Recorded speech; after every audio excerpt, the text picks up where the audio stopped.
മുഖ്യമന്ത്രിയും മന്ത്രിമാരും ഇനി ഒരിക്കൽ കൂടെ ക്ലാസ് മുറികളിലേക്ക്. ഇനിയും ചിലതൊക്കെ പഠിക്കേണ്ടതുണ്ട്. 15 വർഷത്തിനു ശേഷം വീണ്ടും പരിശീലനം തേടാൻ ഒരുങ്ങുന്നു. ഭരണത്തിൽ IIM മോഡൽ പരീക്ഷിക്കാൻ സർക്കാർ ഒരുങ്ങുകയാണ്. ഇങ്ങനെ അതായത് ഇവിടെ എങ്ങനെ ഭരിക്കണം, മാധ്യമ പ്രവർത്തകരോട് എങ്ങനെ പെരുമാറണം എന്നത് തുടങ്ങിയ കാര്യങ്ങളെല്ലാം തന്നെ ഈ ഒരു ക്ലാസ് മുറിയിൽ പഠിപ്പിക്കും. സംസ്ഥാന ഭരണ സംവിധാനത്തെ കൂടുതൽ കാര്യക്ഷമമാക്കാൻ മുഖ്യമന്ത്രി VD സതീശൻ ഉൾപ്പെടെ തന്നെ 21 മന്ത്രിമാർക്ക് പ്രത്യേക പരിശീലനം നൽകും.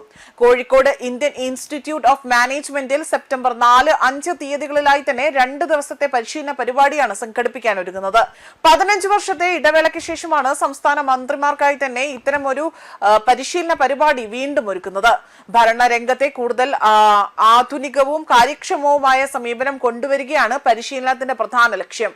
ഡാറ്റ അധിഷ്ഠിത ഭരണം, മാനേജ്മെന്റ് തന്ത്രങ്ങൾ, വേഗത്തിലുള്ള തീരുമാനമെടുക്കൽ തുടങ്ങിയ വിഷയങ്ങളിലായിരിക്കും പ്രധാന പരിശീലനം ഉണ്ടാകുന്നത്.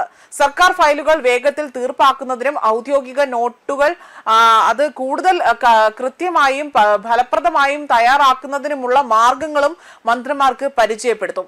എന്നാൽ പരിശീലനം ഫയൽ നീക്കുന്നതിലും ഭരണപരമായ കാര്യങ്ങളിലും മാത്രം ഒതുങ്ങുന്നില്ല. മാധ്യമങ്ങളെ എങ്ങനെ അഭിമുഖീകരിക്കണം, പൊതുജനങ്ങളുമായി എങ്ങനെ അവിടെ തന്ത്രപരമായി തന്നെ ആശയവിനിമയം നടത്തണം, സർക്കാരിന്റെ നിയമങ്ങൾ അല്ലെങ്കിൽ അവരുടെ നയങ്ങൾ എങ്ങനെ വ്യക്തമായി തന്നെ അവതരിപ്പിക്കണം തുടങ്ങിയ കാര്യങ്ങളിലും പരിശീലനത്തിന്റെ ഭാഗമായി തന്നെ എടുക്കുന്നുണ്ട്. അതുമാത്രമല്ല, ദീർഘകാല ഭരണ ലക്ഷ്യങ്ങൾ മുന്നിൽ കണ്ടുകൊണ്ട് തീരുമാനങ്ങൾ എടുക്കുന്നതിനും മാറുന്ന സാഹചര്യത്തിനനുസരിച്ചുകൊണ്ട് ഭരണ സംവിധാനത്തെ നവീകരിക്കുന്നതിനുമുള്ള പരിശീലനവും മന്ത്രിമാർക്ക് നൽകും. അതായത് പതിവ് രാഷ്ട്രീയ തീരുമാനങ്ങളിൽ നിന്ന് മാറിക്കൊണ്ട് ഡേറ്റയും മാനേജ്മെന്റ് രീതികളും അടിസ്ഥാനമാക്കിയുള്ള ഭരണത്തിലേക്ക് മന്ത്രിമാരെ കൂടുതൽ പരിചയപ്പെടുത്തുകയാണ് ലക്ഷ്യം. ഇവിടെയാണ് ഈ പരിശീലനത്തിന് രാഷ്ട്രീയ പ്രാധാന്യവും ലഭിക്കുന്നത്. ഭരണത്തിന്റെ കാര്യക്ഷമത വർദ്ധിപ്പിക്കാനാണ് പരിശീലനം എന്നതാണ് ഔദ്യോഗിക വിശദീകരണം.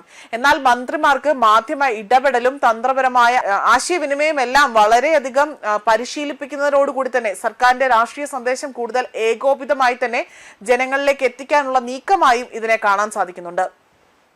അതേസമയം 15 വർഷത്തിന് ശേഷം മന്ത്രിമാർ വീണ്ടും ഇത്തരത്തിൽ ക്ലാസുകളിൽ ഇരിക്കാൻ പോകുമ്പോൾ ഉയർന്ന പ്രധാന ചോദ്യങ്ങൾ മറ്റൊന്നാണ്. IIM-ലെ 2 ദിവസത്തെ പരിശീലനം കേരള ഭരണത്തിൽ എത്രത്തോളം മാറ്റം കൊണ്ടുവരും? ഫയലുകൾ വേഗത്തിൽ നീങ്ങുമോ? തീരുമാനമെടുക്കുന്നതിലേക്കുള്ള കാലതാമസം കുറയുമോ? ക്ലാസുകളിൽ ലഭിക്കുന്ന മാനേജ്മെന്റ് പഠനങ്ങൾ യഥാർത്ഥ ഭരണത്തിലേക്ക് എത്തുമോ? സെപ്റ്റംബർ 4-നും 5-നും കോഴിക്കോട് നടക്കുന്ന പരിശീലനത്തിന് അതിന് പിന്നിലെ കേരള ഭരണത്തിൽ പുതിയൊരു IIM മോഡൽ പരീക്ഷിക്കപ്പെടുമോ എന്നതാണ് ഇനി ഇവിടെ കാത്തിരുന്ന് കാണേണ്ട തരത്തിലുള്ള ചോദ്യങ്ങളായി തന്നെ ഉയരുന്നത്.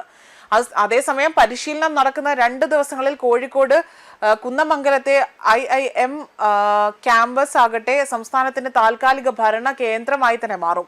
മന്ത്രിമാരും പരിശീലനത്തിന് ശേഷം വരും ദിവസങ്ങളിൽ അവരുടെ പേഴ്സണൽ സ്റ്റാഫ് അംഗങ്ങൾക്കും ഉദ്യോഗസ്ഥർക്കും പ്രത്യേക പരിശീലനം നൽകുവാനും സർക്കാർ തീരുമാനിച്ചിട്ടുണ്ട്.